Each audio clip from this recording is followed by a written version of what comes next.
السلام عليكم، ان شاء الله تكونوا كاع بخير وانتم تشوفوا في هاد لا فيديو. مرحبا بكم في قناتكم ديليس انس. اللي راهي تشوف اول مره في القناه نقولك ديري ابوني وفعل الجرس باش يوصلك كل جديد ان شاء الله. وصفتنا تاع اليوم سهله وبزاف بزاف بنينه. نروح مباشره للمقادير وطريقه التحضير. هنا عندي كيله اللي راح نكيل بها هاد الغرفيه اللي راكم تشوفوا فيها. كيلت بها 3 كيلات كاطو مرحي، اي بسكوي بغيتوه، اي نوع تاع بسكوي بغيتوه ديروه 3 كيلات. زدت عليها هنايا كيله تاع مكسرات راني مخلطه، راني دايره هنا عندي كان عندي شويه لوز مع كاوكاو ومع الجلجلان. خلطتهم كاع، حمصتهم، طحنتهم، شوله طحنوهم شويه خشان ماشي بزاف، ماشي رايحين بودر. حطيتها وزدت معاهم نصف كيلة تاع سكر عادي، سكر خاشن، نص كيلة. هنا عندي ملعقة تاع لافاني، وعندي كيس خميرة الحلوى، كيس تاع فرفارة ومغرف تاع لافاني بودر هنا كيما راكم تشوفوا. وهنايا عندي تانيك الزبدة تكون هكا بحرارة المطبخ الصول. عندي زوج مغارف معمرين مليح، زوج ملاعق معمرين مليح تاع زبدة. هنايا في هذه الوصفة كاع ما تحقوش الميزان، غير بيديكم، يعني غير بالمغرف وبالكيلة وانتي درتي هذه الوصفة. وكما راكم تشوفوا الزبدة ما ندوبهاش، نخلوها كيما هكا غامولي طرية.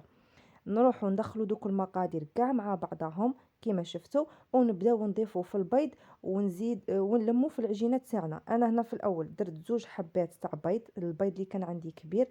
هنا على حساب البيض اللي يكون عندك، سا ديبون شحال تديلك 2 3 4 على حساب الحجم تاع البيض اللي يكون عندك. انا درت 2 لميت كي شفت بلي راه خاصني، زدت هنايا حبه ونقعد نلم، راني نلم زعما بيدي حتى نتحصل على عجينه تكون طريه. انا هنا دات لي 3 حبات تاع بيض، 3 سيبون هذيك هي. هنا نجيبو سني اللي غادي ندخلو فيه كيما راكم تشوفوا، عندي هنا سني 30 على 40، دهنته مليح بالزبده. شوفوا هنا نوريكم في القوام تاع العجينه كيجي، تجي عادي كيما العجينه تاع الصابلي. دهنت قلت لكم بالدهان بالزبده البلاط تاعي كاع، ورشيته بالجلجلان الاحمر. هنا الجلجلان كي تفرشوه ما تكونوش محمصينه باسكو غادي يدخل يطيب، ثم غادي يتحمص وحده.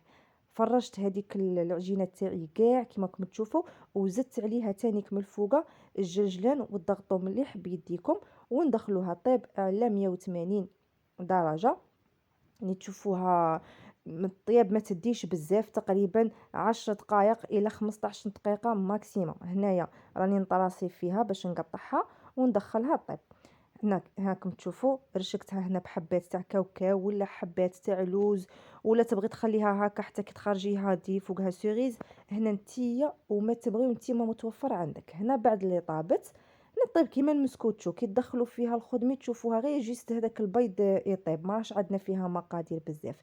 غير خرجتها عسلتها وهي حاميه نعسلوها.